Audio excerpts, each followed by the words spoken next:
Maşın sürənlər bu hala mütləqçi yaşayıb. Qarşıdan sürətlə keçən yük maşını, əsasda tırlar bizi sanki özünə çəkir və ya kənara itələyir. Səbəbini bilirsən? Yaxın otur, izah edim. Tır yüksək sürətlə irəlilədikdə qarşıdakı havanı sıxaraq ön hissəsində yüksək təzyiq yaradır. Yan tərəflərində isə hava axını sürətlənir. Axının sürətinin artması ilə təzyiqin azalması arasında əlaqə.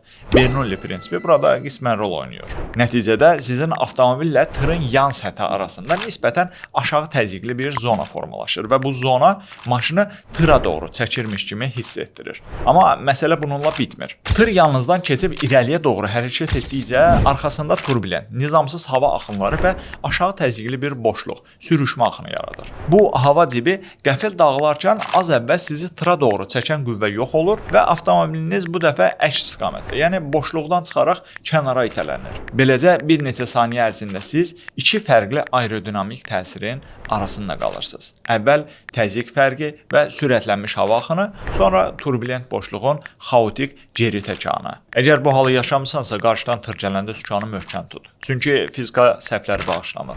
Abunə ol ki, bu vəziyyətə düşməyəsən. Amma əminəm,